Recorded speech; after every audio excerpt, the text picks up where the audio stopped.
హల్లెలూయా. దేవునికి మహిమ కలుగును గాక.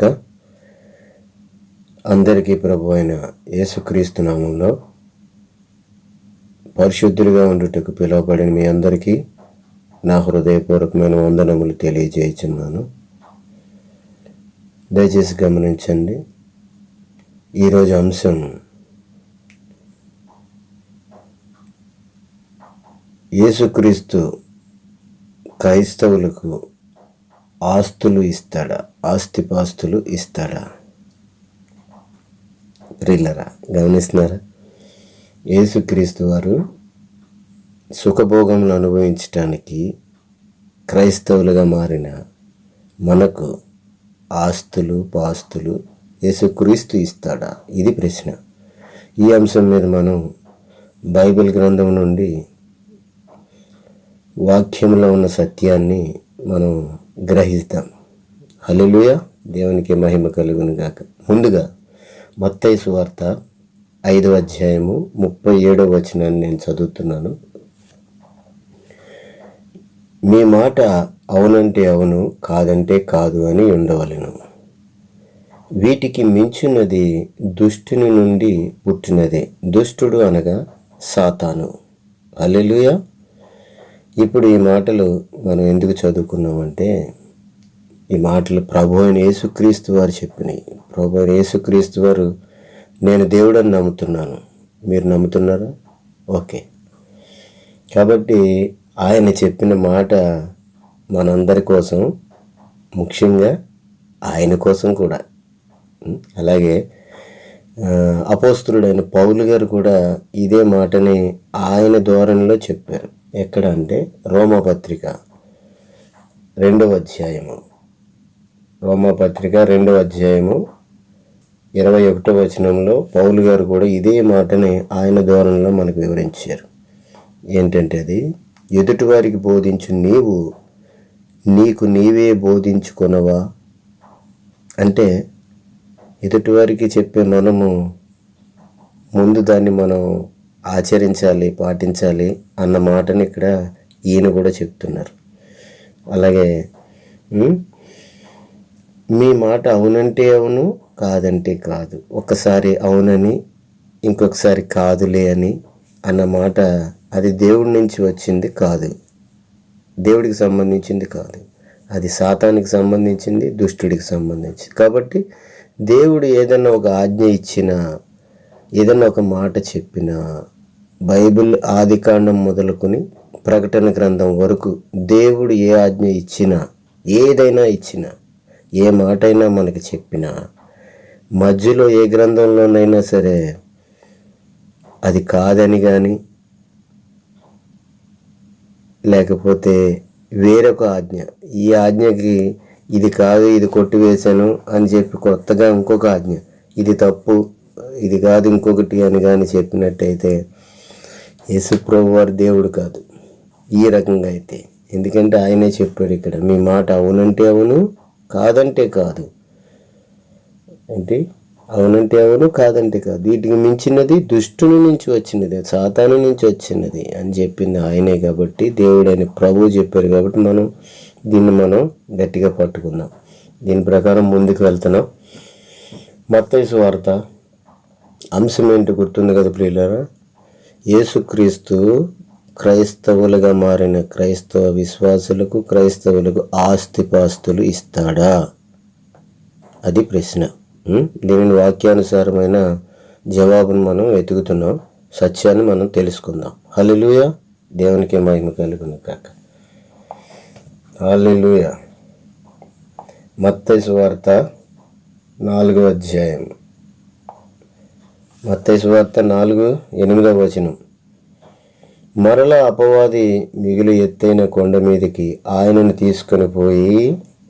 యేసును తీసుకొని పోయి ఈ లోక రాజ్యములన్నిటినీ వాటి మహిమను ఆయనకు చూపి, నీవు సాగిలబడి నాకు నమస్కారం చేసిన ఎడల వీటన్నిటినీ నీకు ఇచ్చేదనని యేసుతో చెప్పెను. వీటన్నిటినీ, ఈ లోకములో ఉన్న గొప్ప వాటిని, మహిమను, అన్నిటిని సుఖభోగాలన్నిటినీ చూపించాడు దేవుడైన యేసుక్రీస్తుకి. శరీరదానిగా మానవుడిగా ఈ లోకానికి వచ్చిన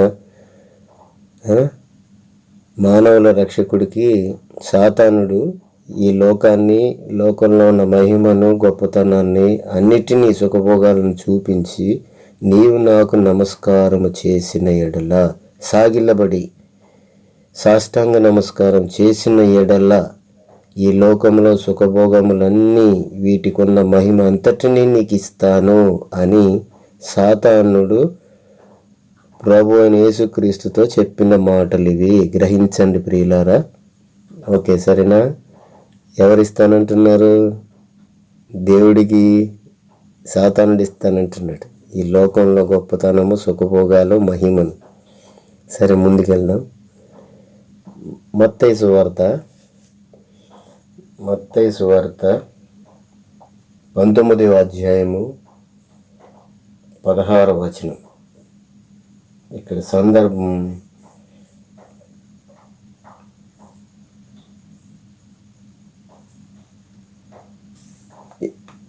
మత్తయి సువార్త 19.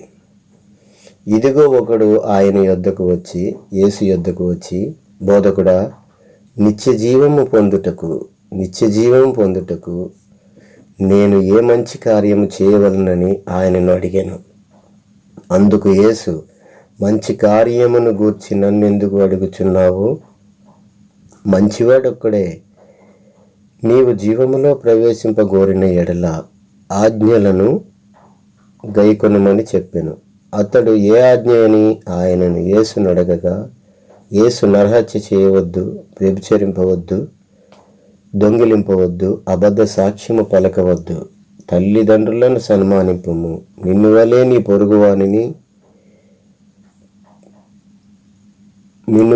పొరుగువానిని ప్రేమింపవలెనను అనుననియే చెప్పెను.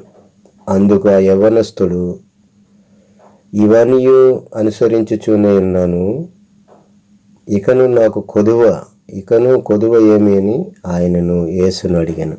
నాకు తక్కువ ఏమైనది? ఇవన్నీ నేను చేయుచున్నాను, నాకు ఏమైనా తక్కువ ఉన్నదా అని అడిగాను. అందుకు యేసు, నీవు పరిపూర్ణుడవగుటకు కోరిన ఎడల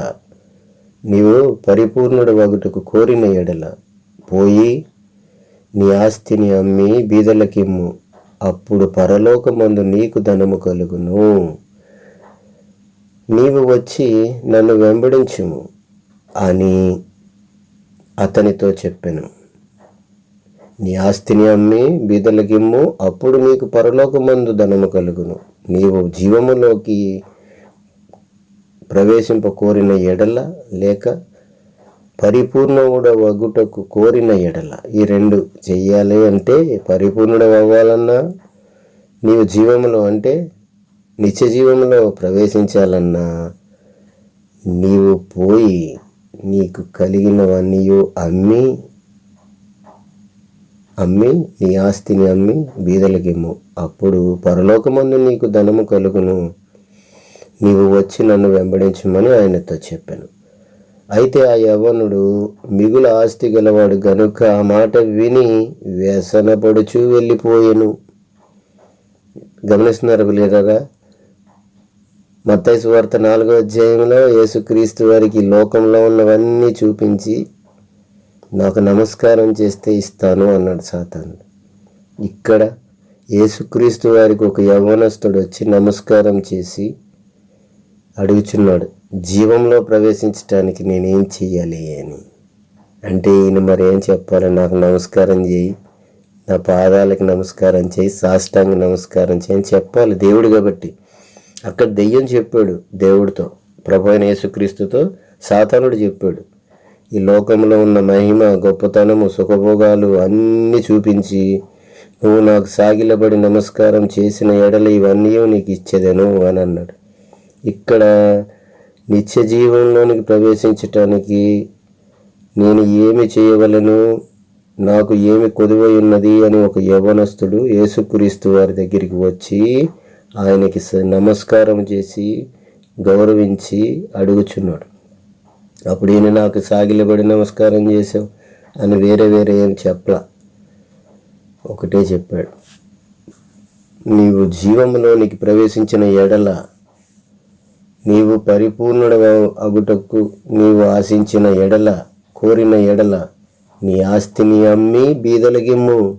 నీవు కలిగి ఉన్నవన్నీ అమ్మి బీదలకిమ్ము. అప్పుడు నీకు పరలోకమందు ధనము కలుగును. అప్పుడు నువ్వు నన్ను వెంబడించు, నా కూడా రావచ్చు. ఎక్కడికి రావచ్చు? నిత్య జీవంలోనికి కూడా రావచ్చు. అంటే నిత్య జీవంలోనికి పరిపూర్ణుడు ఒకటకు నన్ను వెంబడించవచ్చు అని చెప్తున్నాడు. ఇక్కడ కొంచెం అర్థమైంది కదా మనకి. యేసుక్రీస్తు వారు ఆస్తులు ఇవ్వరు. ఈ క్రైస్తవుడికి ఆయన ఆస్తులు ఇవ్వడు. ఇస్తానని కూడా చెప్పలేదు. ఇక్కడ విడిచిపెట్టమంటున్నాడు. నీకు కలిగి ఉన్నవన్నీ, కొన్ని కాదు అన్నీ విడిచిపెట్టమంటున్నాడు. ఇది అబద్ధమా? అవునంటే అవును, కాదంటే కాదు అన్న మాట చెప్పిన ప్రభువే ఈ మాట. ఇది అవును కదా ప్రియులారా? ఇక బాగా గమనించండి, ముందుకెళ్దాం. లూకాసు వార్త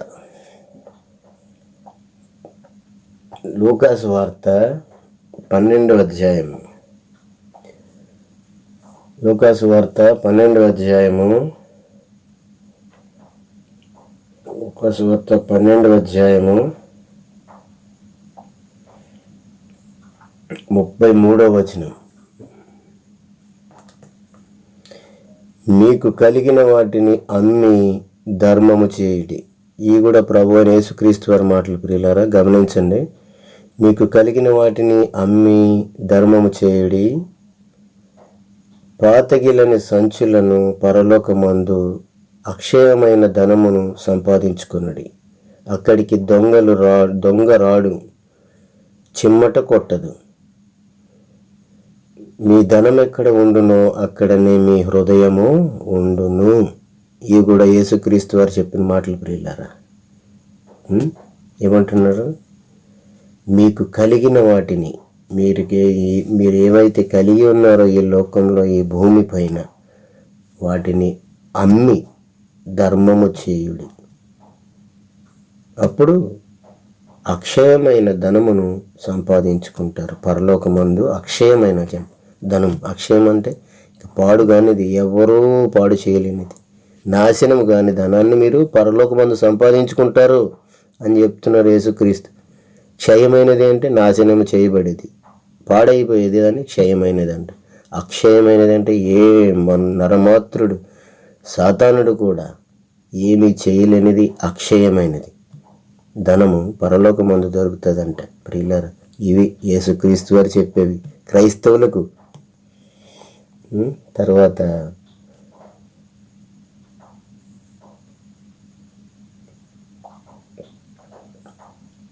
మత్తయి సువార్త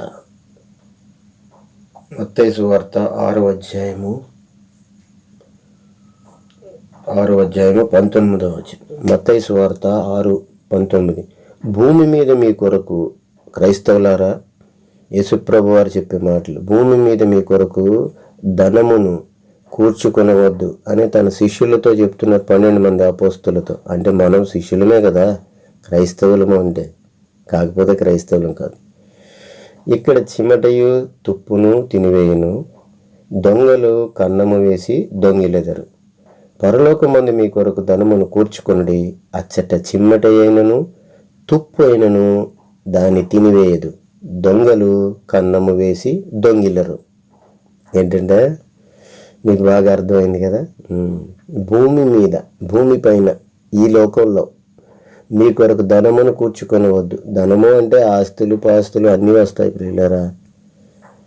ఇల్లు, ఆస్తి, పొలాలు, బంగారం, వెండి, కార్లు, మేళ్ళు, ఇంక ఈ రకాలన్నీ కూడా ఆస్తులే. భూమిపైన ధనము అంటే ధనముతో వచ్చేటివి ఇవన్నిటిని కూడా ఆయన సంపాదించుకోవద్దని చెప్తున్నారు.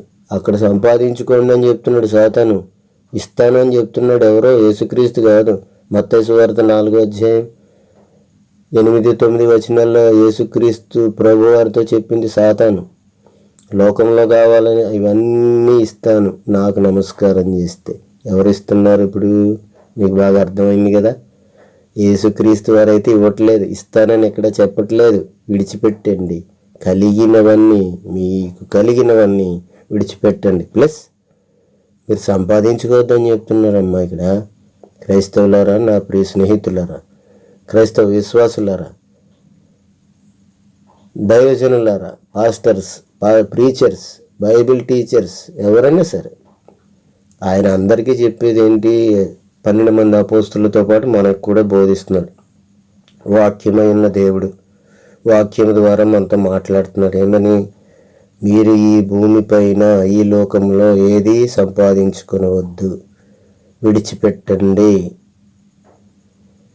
కలిగి ఉంటే అమ్మి వేయండి, బీదలకు ఇవ్వండి. పాస్టర్కి ఇవ్వట్లేదు, నాకు ఇవ్వండి అని అంటలేదు ప్రభు. నాకు ఇవ్వండి, నా ధనం నిధిలోనికి తీసుకురండి అని అంటలా. యేసుప్రభు మాటలు ఇక్కడ గమనించండి. ఇక్కడ ఏమని చెప్తున్నాడు ఆయన? నాకు ఇవ్వండి, నా మందిరానికి తీసుకురండి, నా దైవజనుడికి ఇవ్వండి, లేకపోతే నా అపోస్తులకి ఇవ్వండి, నా శిష్యులకి ఇవ్వండి అని చెప్పట్లేదు ఈయన. బీదలకు ఇవ్వండి. ఏంటి? బీదలకు ఇవ్వండి. అప్పుడు మీకు పరలోకమందు అక్షయమైన ధనం కలుగును. అక్షయమైనది, ఎవరు నాశనం చేయలేని ధనం పరలోకమందు కలుగును. అదే మీకు నిత్య జీవం, అదే జీవంలోనికి ప్రవేశించటం అని ఇంత స్పష్టంగా చెప్తున్నాడు ఆయన. అయితే ఇప్పుడు మీకు క్రైస్తవులకు ఆస్తులు ఇచ్చింది ఎవరు? మీకు అర్థమవుతుంది. తర్వాత అపోస్తుల కార్యములు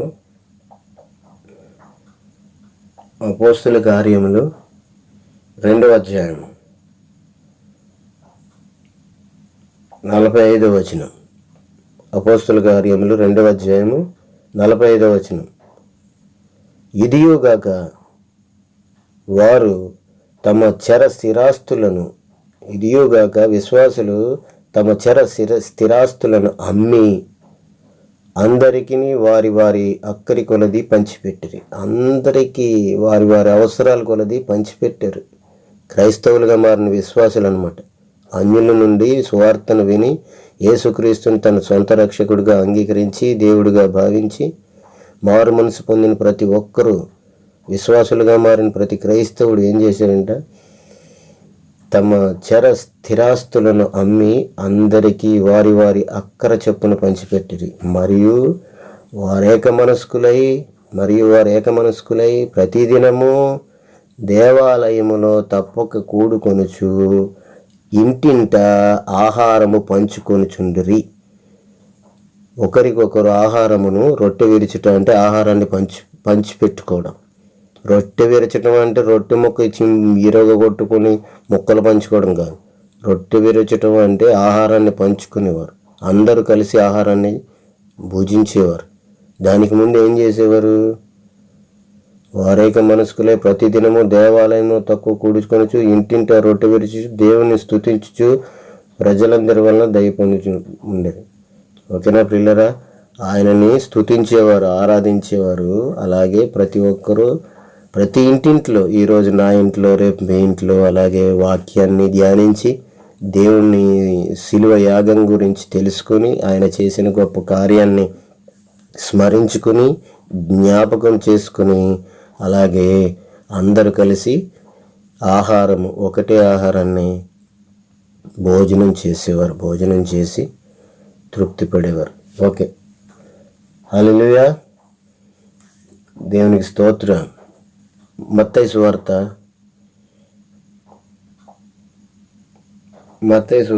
19వ అధ్యాయం.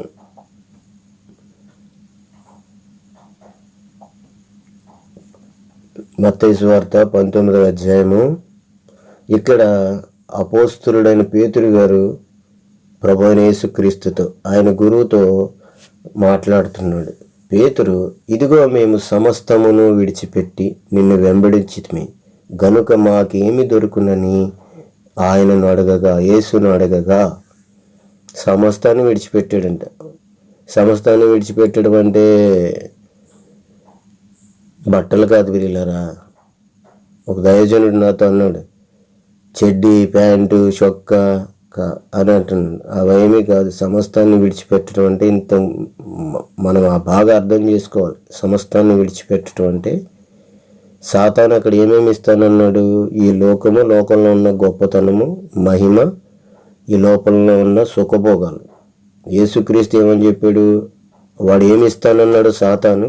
వాటినన్నిటిని విడిచిపెట్టండి అంటున్నాడు ఇక్కడ. అంతేగాని ఆహారం భోజనానికి సంబంధించి మాత్రం కాదు, వస్త్రాలకు సంబంధించింది కాదు ప్రియులారా. ఆహారం వస్త్రం గురించి మాట్లాడతలేదు సాతాను కానీ ఇక్కడ దేవుడైన ప్రభు అయిన యేసుక్రీస్తు కానీ. మన జ్ఞానంతో ఉన్నాం, జ్ఞానం కలిగి ఉన్నాం. ఎవడో ఒకడు దైవజనుడి వేషంలో ఉన్న తోడేలు చెప్పిన మాటలు మన బుర్రలో ఎక్కించుకోకూడదు, అది విషం. వాడు చెప్పేది వేరే రకంగా ఉన్నది బోధ, సరిగ్గా అర్థం చేసుకోండి. ఇక్కడ ఆహారం గురించి వస్త్రాల గురించి కాదు, ఆస్తులు, స్థిరాస్తుల గురించి, సుఖభోగాల గురించి, అది సమయం అర్థమవుతుంది కదా పిల్లరా. సరే ముందుకెళ్దాం. యేసు వారితో ఇట్లనెను, ప్రపంచ పునరుద్ధానమందు మనుష్య కుమారుడు తన మహిమ గల సింహాసనం మీద ఆసీనుడై ఉండునప్పుడు నన్ను వెంబడించిన మీరును 12 సింహాసనముల మీద ఆసీనులై ఇశ్రాయేలు 12 గోత్రముల వారికి తీర్పు తీర్చుదురు. హల్లెలూయా. ఇది ప్రియులారా వాళ్ళకి ఇవ్వబడిన యోగ్యత, అర్హత. అపోస్తులకు మాత్రమే, 12 మంది శిష్యులు అపోస్తులకి ఇది వాగ్దానం.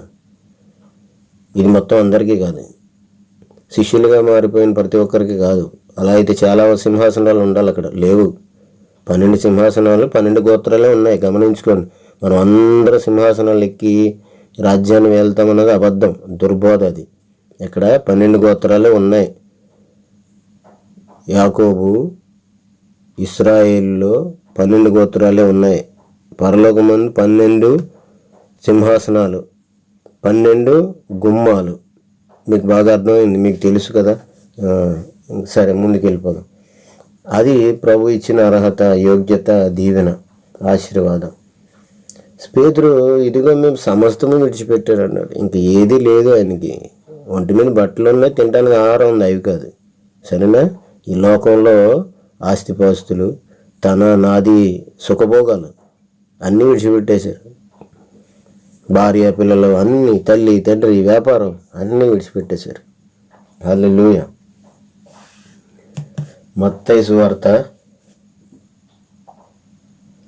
24వ అధ్యాయం. ఇప్పుడు అర్థమవుతుంది కదా పిల్లలారా, యేసుక్రీస్తు ఆస్తులు ఇవ్వడం, ఆస్తులు విడిచిపెట్టేయండి, అమ్మి బీదలకు ఇవ్వండి అని క్లియర్గా చెప్పిన దేవుడైన ప్రభువైన యేసుక్రీస్తు. సాతానుడు ఇస్తానని చెప్పాడు. ఆయనకి నమస్కారం చేసినా, వాడి నియమాలు పాటించినా వాడు ఇస్తాడు. వాడు చేసాడు ప్రామిస్, ఇస్తున్నాడు వాడే. మీకు అర్థమవుతుంది.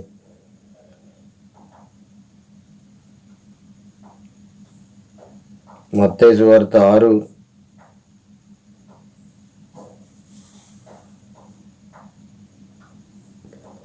మత్తయి సువార్త 6వ అధ్యాయము 24వ వచనం.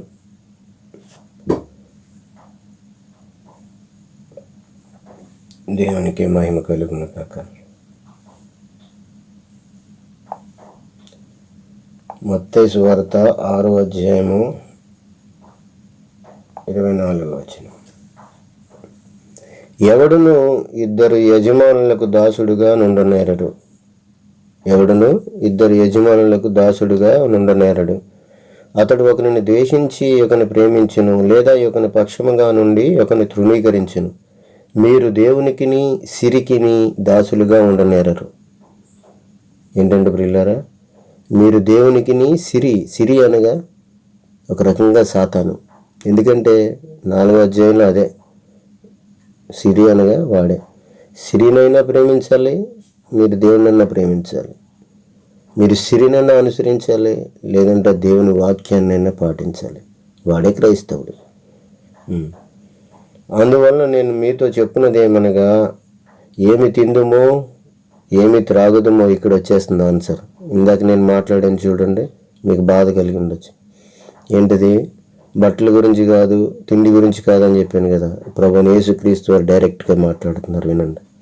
25వ వచనంలో, అందువలన నేను మీతో చెప్పున్నది ఏమనగా, ఏమి తిందుమో ఏమి త్రాగుదమో అని మీ ప్రాణమును గూర్చి అయినను, ఏమి ధరించుకుందుమో అని మీ దేహమును గూర్చి అయినను చింతింపకుడి, బాధపడకండి. ఆహారము కంటే ప్రాణము, వస్త్రము కంటే దేహము గొప్పవి కావా? ఆకాశ పక్షులను చూడుడి, అవి విత్తవు, కోయవు, కొట్లలో కూర్చుకొనవు, అయినను మీ పరలోకపు తండ్రి వాటిని పోషించుచున్నాడు. మీరు వాటికంటే బహు శ్రేష్ఠులు కారా? మీలో నెవడు చింతించుట వలన తన ఎత్తు మోరడు ఎక్కువ చేసుకొనగలడు? వస్త్రములను గూర్చి మీరు చింతింపనేలా? అడవి పువ్వులను ఎలాగో నెదుగుచున్నవో ఆలోచించుడి. అవి కష్టపడవు, ఉడకవు. అయినను తన సమస్త వైభవముతో కూడిన సొలొమోను మహిమ సహితము వీటిలో నొకదాని వలనైనను అలంకరింపబడలేదు.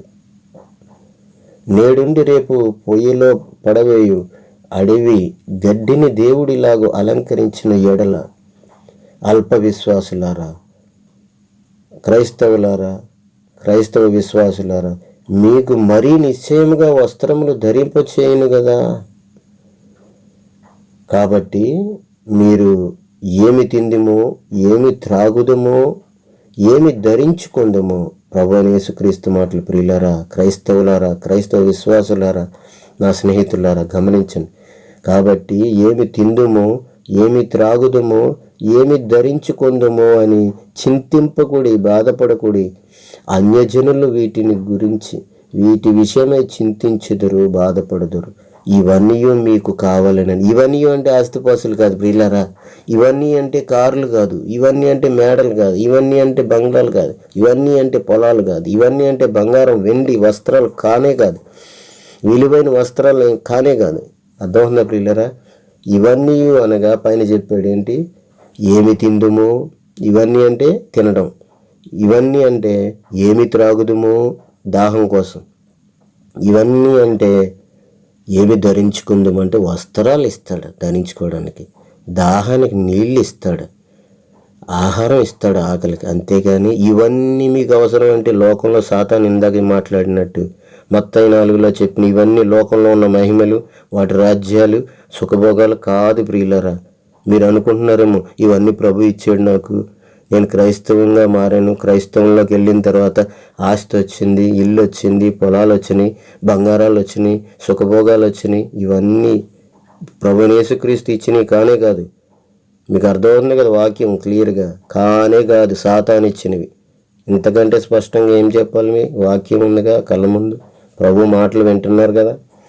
కాబట్టి మీరు ఆయన రాజ్యమును ఇవన్నీ మీకు కావాలనని మీ పరలోకపు తండ్రికి తెలియను. ఏమి కావాలని?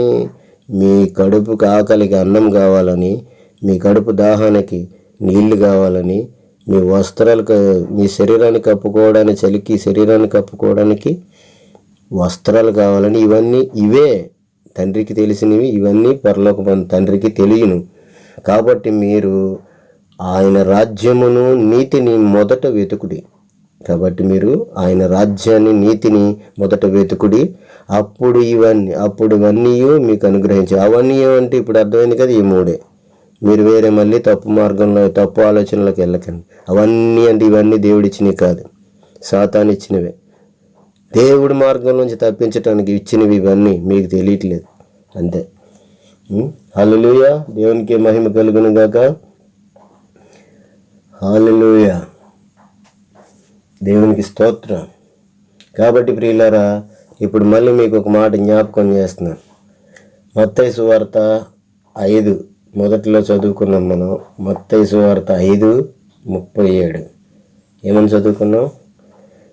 మీ మాట అవునంటే అవును, కాదంటే కాదు అని ఉండవలెను. వీటికి మించినది దుష్టుని నుండి పుట్టినది. అర్థమవుతుంది ప్రియులారా? యేసుక్రీస్తు వారు మాట చెప్పింది అవునంటే అవును, కాదంటే కాదు. మరి ఆయన చెప్పాడు కదా, ఆయన ఎక్కడ కూడా మీకు ఆస్తులు ఇస్తాను, స్థిరాస్తులు ఇస్తాను, సుఖభోగాలు ఇస్తానని ఎక్కడ ఒక్క వచనం చూపిస్తారని నాకు క్రొత్త నిబంధనలో ఒక్కటి చూపించలేరు. లేదు, అక్కడ ఆయన చెప్పలేదు, సాతాను చెప్పాడు మీకు.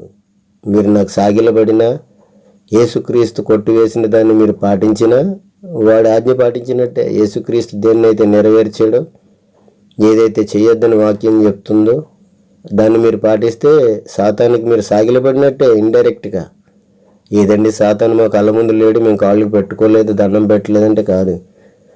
యేసుక్రీస్తు చెప్పింది చేయకుండా, ఆయన సిలువలో చేసిన యజ్ఞాన్ని మీరు గమనించకుండా, త్యాగాన్ని గుర్తించకుండా, పాత నిబంధనలో ఉన్న మలాకీ గ్రంథం 3వ అధ్యాయం 10వ వచనం 8 నుంచి 10 అది పాటించినా మీరు సాతాను చెప్పినట్టుగా మీరు సాగిలపడినట్టే, సాతానుని మీరు ప్రేమించినట్టే, సాతానుని వెంబడించినట్టే, సాతానుని అనుసరించినట్టే, యేసుక్రీస్తుని విడిచిపెట్టినట్టే లెక్క. ఆయన కృపలో నుండి తొలగిపోయినట్టు. పాత నిబంధనను మీరు పాటించిన, ధర్మశాస్త్రాన్ని మీరు నెరవేర్చడానికి ప్రయత్నం చేయటమే ఈ మలాకీ 3:10. అలా ప్రయత్నం చేసిన ప్రతి ఒక్కరూ క్రీస్తు శిలువ త్యాగంలో నుండి, ఆయన కృపలో నుండి, ఆయన రక్షణలో నుండి తొలగిపోయారు అని వాక్యం కూడా చెప్తున్నది. అది మీకు తెలుసు బాగా. సరే, ముందుకెళ్దాం. అలాగే రోమాపత్రిక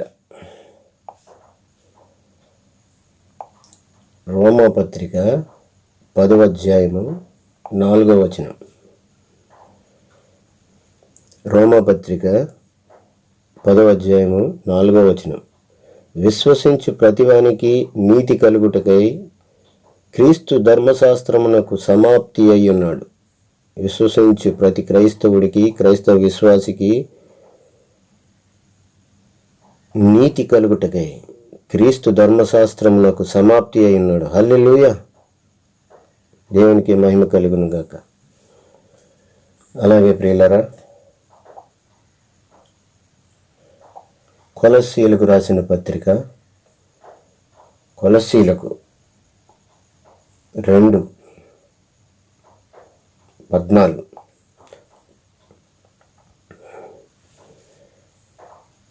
కొలస్సీలకు 2:14 వచనం.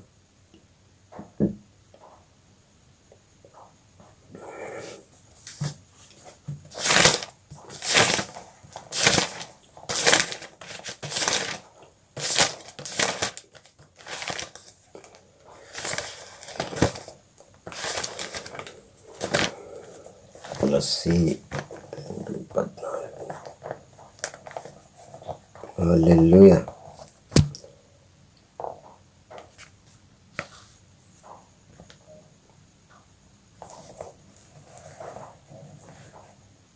మరియు అపరాధముల వలనను శరీరమందు సున్నతి పొందక ఎండుట వలనను మీరు మృతులై ఉండగా, దేవుడు వ్రాతపూర్వకమైన ఆజ్ఞల వలన మన మీద రుణముగాను మనకు విరోధముగాను నుండిన పత్రమును మేకులతో సిలువకు కొట్టి, దాని మీద వ్రాతను తుడిచివేసి, మనకు అడ్డము లేకుండా దానిని ఎత్తివేశను. మన అపరాధములన్నిటినీ క్షమించి ఆయనతో కూడా మిమ్మల్ని జీవింపచేశాను. హల్లెలూయా. ఇప్పుడు చేవ్రాత అంటే, చేవ్రాతను సిలువకు మేకులతో కొట్టివేసి అంటే ధర్మశాస్త్రాన్ని ఆయన ఇచ్చింది. ప్రభువైన యేసుక్రీస్తు ఇచ్చిన ధర్మశాస్త్రాన్ని మేకులతో సిలువ కొట్టింది పత్రాన్న యేసుక్రీస్తున. ఆయననే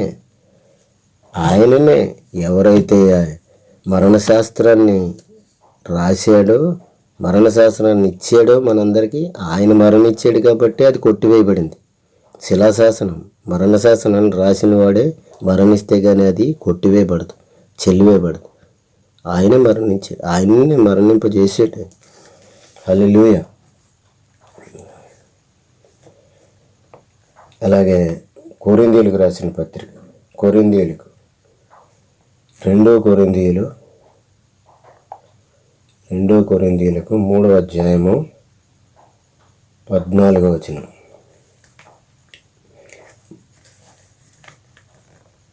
హల్లెలూయా. గమనించండి ప్రియులారా.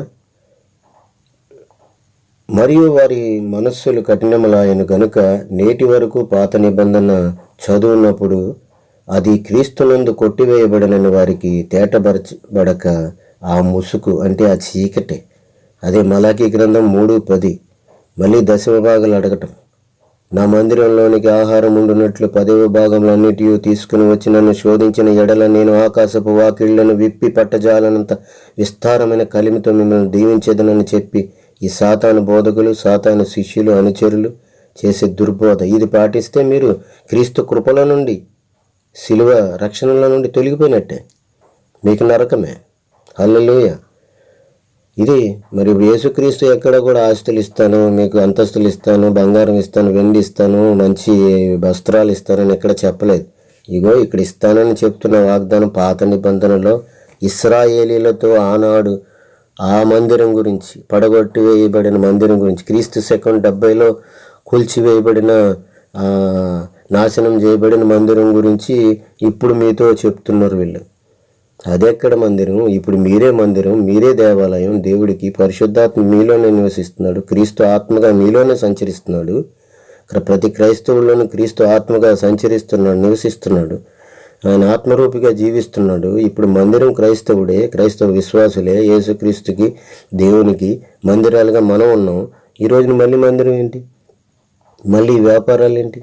ఇవన్నీ సాతాను చేసేవి. మీకు ఇచ్చేది ఎవరు? ఇస్తానని చెప్పింది ఎవరు? అదే మాయ. గమనించండి ప్రియులారా జాగ్రత్తగా. కాబట్టి ఈ మోసం జరిగేది ఎక్కడి నుంచి? పాస్టర్ నుంచి. పాస్టర్లో ఉన్నది ఎవరు? సాతాను ఆత్మ, దురాత్మ. ఆ దురాత్మ చేసేది మిమ్మల్ని దుర్బోధ, మరో సువార్త చేస్తున్నారు. ఈ మరో సువార్త వలన మీరు ఆశతో అది వస్తుంది, క్రీస్తుని నమ్ముకుంటే ఆస్తులు వస్తాయి, ఉద్యోగాలు వస్తాయి, పెళ్ళిళ్ళు అవుతాయి, జబ్బులు తగ్గుతాయి, రోగాలు పోతాయి, ఇవన్నీ పోతాయి, ఇవన్నీ వస్తాయి, ఇవన్నీ చెప్పట్లేదు. ఇక్కడేనా యేసుక్రీస్తు వారు ఏం చెప్పట్లేదు. మీరు జీవంలోనికి ప్రవేశించాలన్నా, నిత్య జీవాన్ని పొందుకోవాలన్నా మీకు కలిగినవన్నీ అమ్మి బీదలకు ఇవ్వండి, నాకు ఇవ్వండి అని చెప్పట్లా. పాస్టర్కి ఇవ్వండి, లేకపోతే సచ్చిదనానికి ఇవ్వండి, లేకపోతే వేరే ఆయనకి ఇవ్వండి, ఈయనకి ఇవ్వండి చెప్పట్లేదు. ఒకటే చెప్తున్నాడండి, మీరు జీవంలోనికి ప్రవేశించాలంటే మీకు కలిగి ఉన్నవన్నీ, ఈ లోకంలో కలిగి ఉన్నవన్నీ విడిచిపెట్టి అమ్మివేసి బీదలకి మాత్రమే ఇచ్చివేయండి. ఇదే ఆయన చెప్తున్నది ప్రియులారా. ఎందుకు మనకు అర్థమవుతుంది కదా వాక్యం. మనల్ని మనం మోసం చేసుకోవడమే. యేసుక్రీస్తు దగ్గరికి వస్తే నేను కోటీశ్వరుని అయ్యాను అని మోసం. నువ్వు మోసం చేసుకుంటున్నావు కాదా? ఖచ్చితంగా జాగ్రత్త. అలాగే ముందుకు వెళ్దాం. ఎఫెసీలకు రాసిన పత్రిక, ఎఫెసీ 2:14. ఎఫెసీ 2:14. ఆయన మన సమాధానమై ఉండి మీకును మాకును ఉండిన ద్వేషము అనగా విధి రూపకమైన ఆజ్ఞలు గల ధర్మశాస్త్రమును తన శరీరమందు కొట్టివేయుట చేత మధ్య గోడను పడగొట్టాడు. హల్లెలూయా. అర్థమవుతున్న ప్రియులారా, క్రైస్తవులారా, క్రైస్తవ విశ్వాసులారా, ఆయన మన సమాధానమై ఉండి మీకును మాకును ఉండిన ద్వేషమును అనగా విధి రూపకమైన, అంటే పాటించాల్సిన, ఆచరించవలసిన, నెరవేర్చవలసిన ఏంటిది? మలాకీ గ్రంథం 3:10. ఏంటిది? ఆదికాండం 14:20. ఏది? అబ్రహాము మెల్కీసెదెకుకు దశమ భాగములు ఇచ్చెను, యాకోబు దశమ భాగములు ఇచ్చెను. మలాకీ గ్రంథంలో దశమ భాగములు మందిరంలోనికి తెచ్చెను. ఇవి విధి రూపకమైన ఆజ్ఞలు గల ధర్మశాస్త్రమును తన శరీరమందు కొట్టివేయుట చేత మధ్య గోడను పడగొట్టి మన ఉభయులను ఏకము చేశాను. హల్లెలూయా. అర్థం చేసుకోండి ప్రియులారా జాగ్రత్తగా. పాత నిబంధన ధర్మశాస్త్రము క్రీస్తు శిలువలో ఆయన శరీరమందు కొట్టివేయబడిన, మేకులతో కొట్టివేయబడిన. క్లియర్గా ఉంది వాక్యం. ఇంతకంటే మిమ్మల్ని మోసం చేయాల్సిన అవసరం ఉంది? వాక్యం మీ చేతిలో ఉంది, బైబిల్ మీ చేతిలో ఉంది, అదే బైబిల్ నా చేతిలో ఉంది, క్లియర్గా ఉంది. మోసపోతున్నారు, లేకపోతే మీరు స్వార్థంతో ఉన్నారు. రెండిట్లో ఏదో ఒకటి. హల్లెలూయా. హెబ్రీలకు రాసిన పత్రిక, హెబ్రీ 10:7.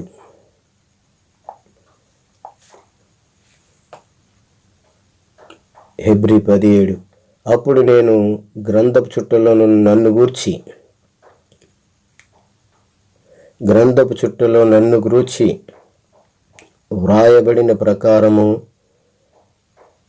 దేవా, నీ చిత్తము నెరవేర్చుటకు ఇదిగో నేను వచ్చి ఉన్నానంటిని. హల్లెలూయా. దేవునికి మహిమ కలుగును గాక. దేవునికి స్తోత్రం. హెబ్రీ 9, హల్లెలూయా. హెబ్రీ 9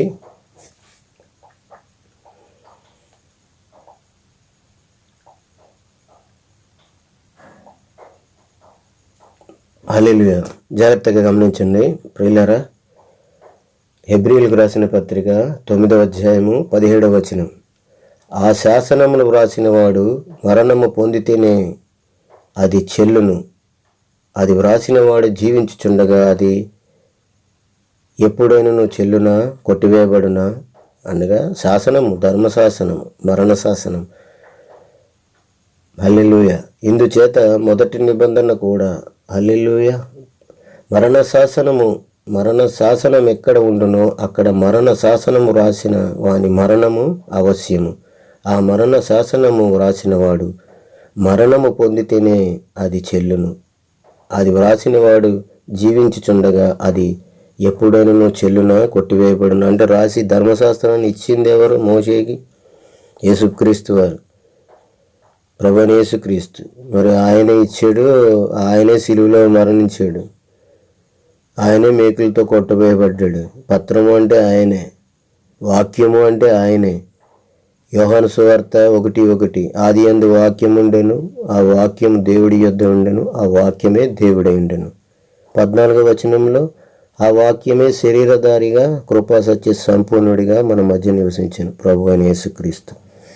ఆ వాక్యమే, ఆ పత్రాన్నే, వాక్యం అంటే పత్రము అనగా ఆజ్ఞలని సిలువకి మేకులతో కొట్టాడు. అంటే అక్కడ పత్రము అంటే కాగితం అని కాదు,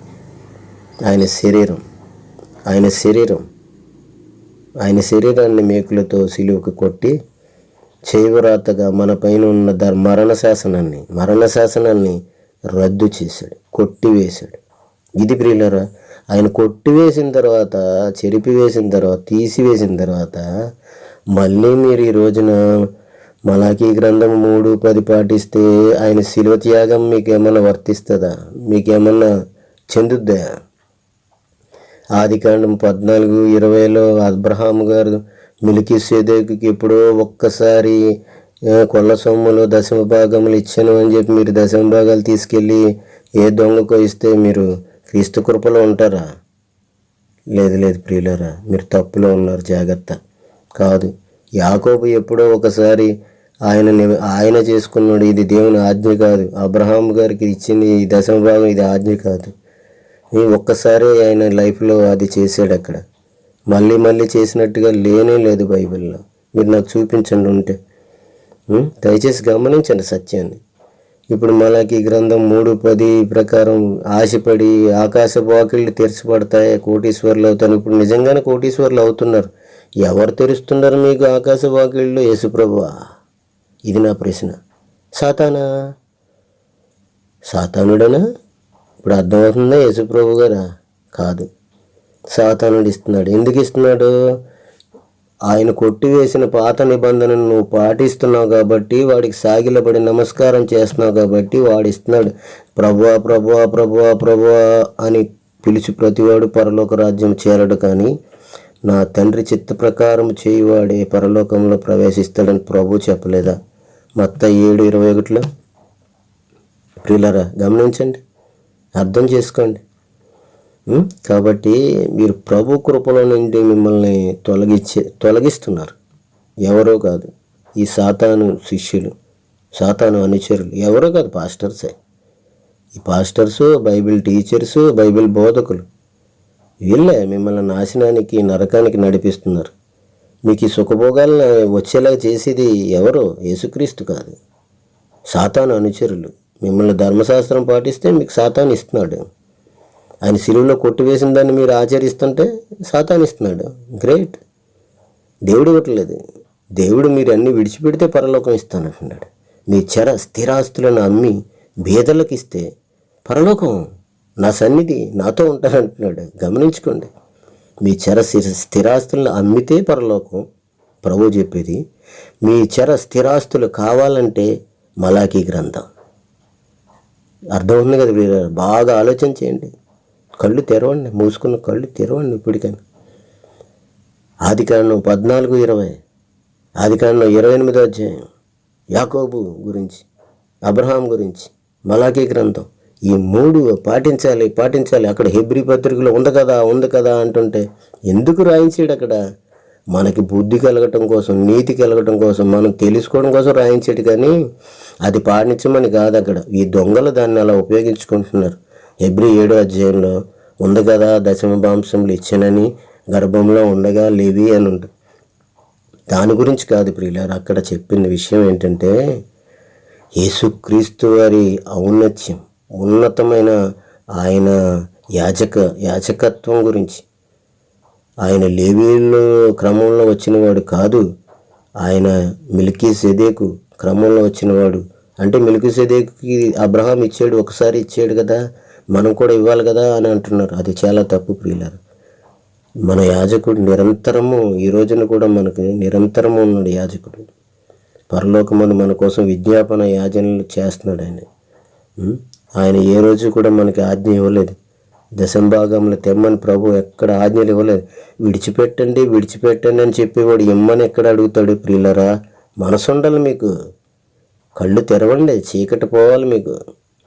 తెలుసుకోండి సత్యాన్ని. అబద్ధాన్ని ఎందుకు నమ్ముతున్నారు? మిమ్మల్ని మోసం చేసే వాళ్ళ దగ్గరికి మీరు ఆశతో వెళ్తున్నారు. మీకు ఆస్తులు కావాలి, సుఖభోగాలు కావాలని వెళ్తున్నారు. సాతాను ఇస్తున్నాడు, యేసు ప్రభు ఇవ్వడు ప్రియులరా. క్రైస్తవులారా, క్రైస్తవ విశ్వాసులారా, యేసుక్రీస్తు మీకు ఆస్తులు ఇవ్వడు, చర స్థిరాస్తులు ఇవ్వడు. ఎందుకంటే అపోస్తులు కార్యాల మీదకు చదివినట్టుగా చర స్థిరాస్తులను అమ్మి వారి అక్కరల కొలది పంచిపెట్టుకున్నారు, అవసరాలు తీర్చుకున్నారు. అర్థమైందా? కూర్చుకోలేదు, ఆస్తులు సంపాదించుకోలేదు. పేతురు గారు ఏమన్నారు? మేము సమస్తమును విడిచిపెట్టి, భార్య, పిల్లలు, ఆస్తులు, వ్యాపారాలు, తల్లిదండ్రులు అన్నీ విడిచిపెట్టి నీ కూడా తిరుగుతున్నాం, నీకు శిష్యులుగా మారాం, సువార్త సేవ నిస్వార్థంగా చేస్తున్నాం. మాకేం దొరుకుతుంది అంటే ఏమన్నాడు ప్రభు? పరలోకమందు ఏంటి, నాతో పాటు 12 సింహాసనాల మీద కూర్చుని ఇశ్రాయేలీయుల 12 గోత్రముల వారికి తీర్పు తీర్చుతారు అన్నారు. అది వాళ్ళకున్న ధన్యత. ఏది మనకి? మనం ఏంటి, సాతానుని వెంబడిస్తున్నాం, క్రీస్తుని కాదు. కానీ క్రీస్తు పేరు చెప్తున్నాం. సాతాను కూడా చెప్తున్నాం. సాతాను కూడా బైబిల్ పట్టుకున్నాడు. సాతాను కూడా మీకు ఈ రోజున బైబిల్ గ్రంథంలో మలాకీ చూపిస్తున్నాడు, బైబిల్ గ్రంథంలో ఆదికాండం చూపిస్తున్నాడు, బైబిల్ గ్రంథంలో మలాకీ చూపిస్తున్నాడు, అలాగే హెబ్రీ చూపిస్తున్నాడు. ఎక్కడెక్కడ మిమ్మల్ని మోసం చేయటానికి వీలుగా ఉన్న వాక్యాలన్నీ వాడు తీసుకొని వాడుకొని మిమ్మల్ని నాశనానికి జాగ్రత్తగా నడిపిస్తున్నాడు. మీకు సుఖభోగాలు ఇస్తున్నాడు. మీకు కావలసిన ఈ లోకంలో సుఖభోగాలు అవన్నీ ఇచ్చేది యేసుక్రీస్తు కాదు ప్రియులారా. జాగ్రత్తగా దయతో గమనించండి. హల్లెలూయా, దేవునికే మహిమ కలుగును గాక. అపోస్తుల కార్యాలు 17:25. హల్లెలూయా. ఈ ఒక్క వాక్యాన్ని జాగ్రత్తగా గమనించి ముగించుకుందాం. ఎందుకంటే ఈ రోజున మలాకీ గ్రంథం 3:10 మీకు అందరికీ తెలుసు. నా మందిరంలో ఆహారం ఉండున్నట్లు దశమ భాగములన్నీ తీసుకురండి. మీరు ఇది చేసి నన్ను శోధించిన ఏడల ఆకాశపు వాక్యములను విప్పి మీరు పట్టజాలనంత కలిమితో విస్తారంగా మిమ్మల్ని దీవిస్తాను అంటున్నాడు కదా అక్కడ మలాకీ గ్రంథంలో. ఇక్కడ ఏమంటున్నారు చూద్దాం. ఆయన అనగా దేవుడు, లేకపోతే ప్రభువు, అందరికీ జీవమును ఊపిరిని సమస్తమును దయచేయవాడంట. ఎవరో దేవుడేనా సాతానా? ఆయన అందరికీ జీవమును ఊపిరిని సమస్తమును దయచేయువాడు గనుక, కాబట్టి తనకు ఏదైనాను కొదువయున్నట్టు మనుషుల చేతులతో సేవింపబడువాడు కాదు. ఆయనకి ఏదో తక్కువైనట్టు, దేవుడికి ప్రభువుకి ఏదో తక్కువైనట్టు, కొదువైనట్టు మనుషుల చేతులతో ఆశించేవాడు కాదు. నా దగ్గరికి దశంభాగాలు తండి, 23% తండి, 20% తండి, 60% తండి, 30% తండి, 100% తండి అని మనుషుల నుంచి ఆశించే దేవుడు కాదు అని అపోస్తులు చెప్తున్నారు, పరిశుద్ధాత్మతో నిండిన వారే. హల్లెలూయా, దేవునికి స్తోత్రం. అలాగే ప్రియులారా, ఇంకో వాక్యం కూడా చదువుకుందాం. అపోస్తుల కార్యాలు 20వ అధ్యాయం 35వ వచనం. ఇక్కడ కూడా అపోస్తుల మాట వినండి. ఏమంటున్నారు? పుచ్చుకొనుట కంటే ఇచ్చుట ధన్యము, పుచ్చుకొనుట కంటే ఇచ్చుట ధన్యం అని ఎవరు చెప్పారంట? సాతాను కాదు, ప్రభు అయిన యేసుక్రీస్తు. అని ప్రభు అయిన యేసుక్రీస్తు చెప్పిన మాటలు జ్ఞాపకం చేసుకొన వలననియు అన్ని విషయంలోనూ మీకు మాదిరిగా జీవించితిమి. అన్ని విషయాల్లో మేము ఆయనలాగే జీవించాం. మీకు మాదిరిగా ఉండాలని, మీకు మార్గదర్శనంగా ఉండాలని మేము అలా చేసాం. మేము పుచ్చుకోకూడదు అని ఖచ్చితంగా చెప్తుంటే, ఇక్కడ ప్రభువైన యేసుక్రీస్తు పుచ్చుకోకూడదు అని చెప్తున్నాడు. అక్కడ మీకు మలాకీ గ్రంథం చూపిస్తున్నారు. ఎందుకు? అది ఎప్పుడు? అది ఎక్కడ? అది ఎవరికి? ఎంత మాయ ప్రియులర్ అది. క్రీస్తు కృపలో నుండి మిమ్మల్ని కొట్టివేస్తున్నారు, పక్క మార్గంలో తీసుకుపోతున్నారు. దయతో మీరు కళ్ళు తెరవాలి. జాగ్రత్త ప్రియులారా. హల్లెలూయా. కాబట్టి మీరు అపోస్తుల కార్యాలు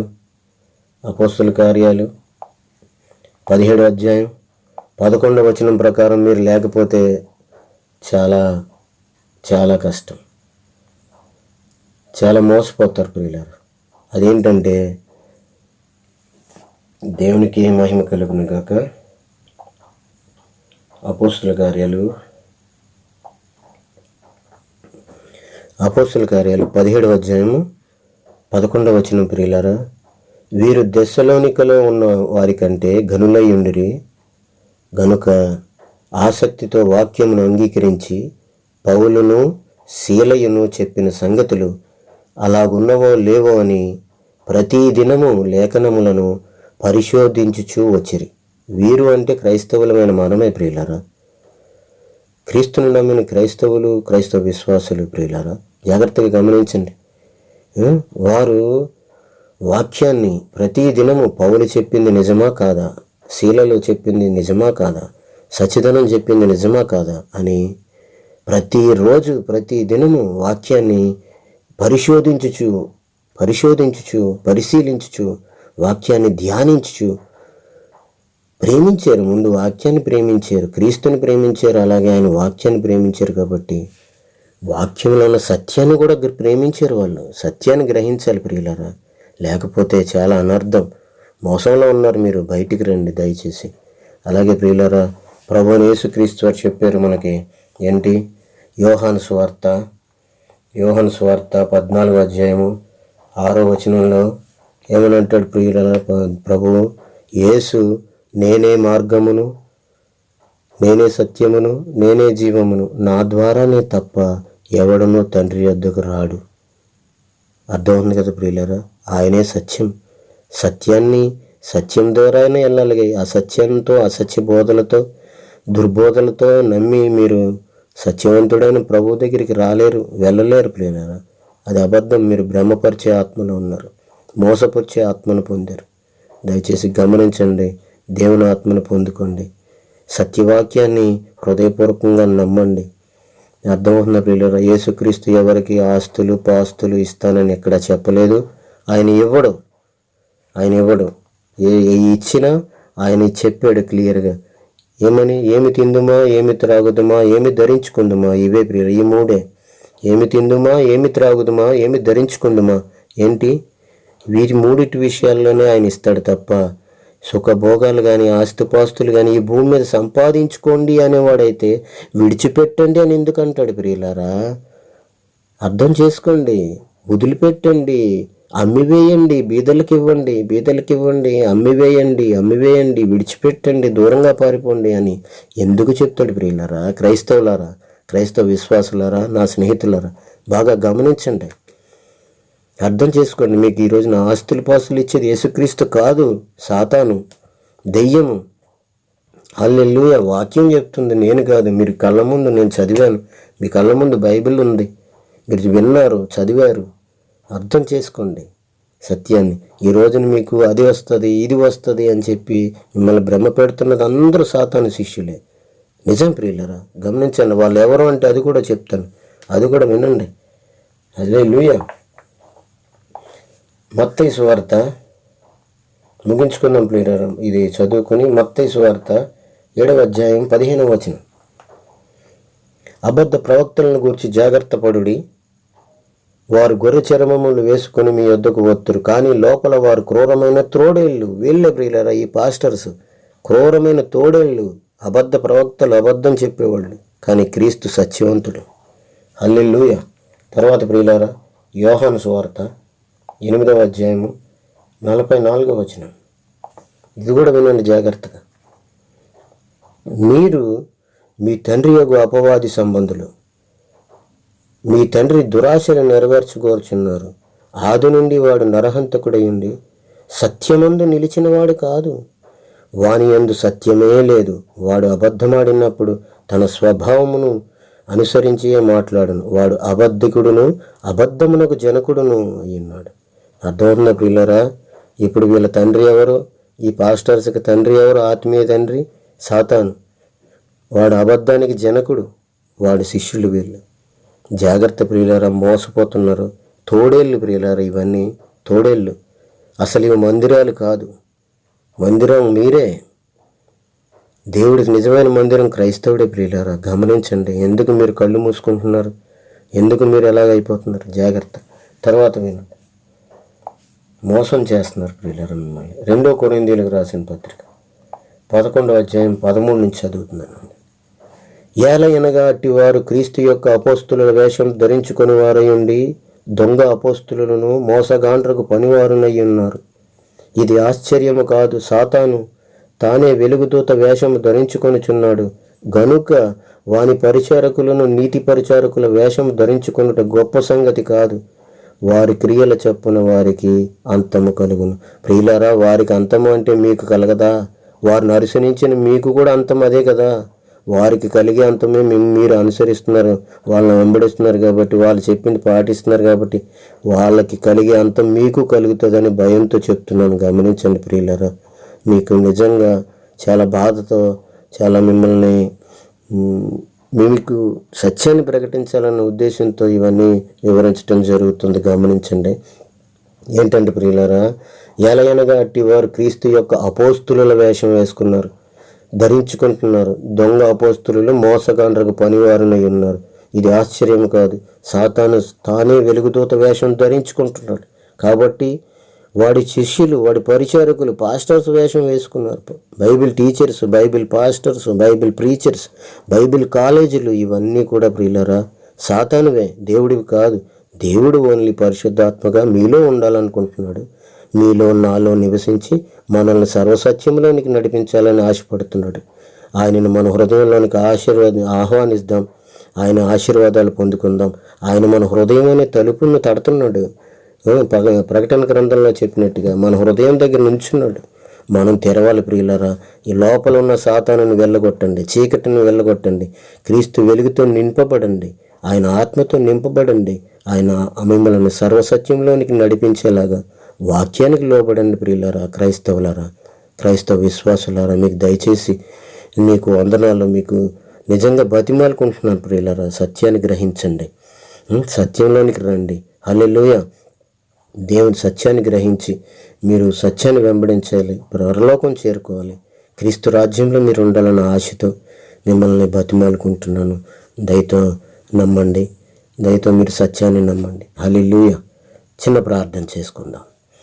సర్వోన్నతుడా, సర్వాధికారి, మహోన్నతుడా, మహిమా స్వరూపి, వాక్యమైన దేవుడా, ఈ రోజున మాతో వాక్యం ద్వారా సత్యాన్ని మాట్లాడేవు తండ్రి. మీకు వందనాలు, స్తోత్రాలు. సత్యాన్ని మాకు తెలియజేసావు, మా మనోనేత్రాలు తెరిచావు. మీకు స్తోత్రాలు ప్రభువా. దేవా, ఈ రోజున నుండి నాయన ఆదికాండం నుండి మలాకీ గ్రంథం వరకు మీ సిలువలో కొట్టివేయబడ్డాయన్న సత్యాన్ని మాకు తెలియజేశారు. మలాకీ గ్రంథము, అలాగే ఆదికాండం 14:28 అధ్యాయం, 14వ అధ్యాయం 28వ అధ్యాయం ప్రకారం మేము నడిచేవారుగా కాకుండా నాయన మీ ఆజ్ఞల ప్రకారం తండ్రి నిన్ను వల్ల నీ పొరుగువానిని ప్రేమించాలన్నావు తండ్రి. యోహాను సువార్త 13:34 ప్రకారం నిన్ను వల్ల నీ పొరుగువానిని ప్రేమించుటలో ధర్మశాస్త్రం అంతయు నెరవేర్చి ఉన్నారన్నావు ప్రభువా. ఆ రకంగా మీ ప్రేమ కలిగి ఎదుటివారిని తండ్రి నిన్ను వల్లే నీ పొరుగువారిని ప్రేమించిన ఆజ్ఞని పాటించిన ఆయన మీ రాజ్య వారసులుగా, మీ వారసులుగా, మీ కుమారులుగా, మీ పిల్లలుగా మమ్మల్ని చేసావు తండ్రి.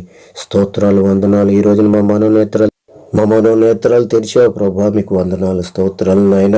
ఇదిగో తండ్రి, ఇది మొదలుకొని నాయన మేము మీ రాజ్య వారసులుగా, మీ కుమారులుగా, కుమార్తెలుగా ఉండటానికి, సత్యాన్ని వెంబడించటానికి, సత్యవాక్యాన్ని ప్రేమించి అనుసరించటానికి కృప చూపండి.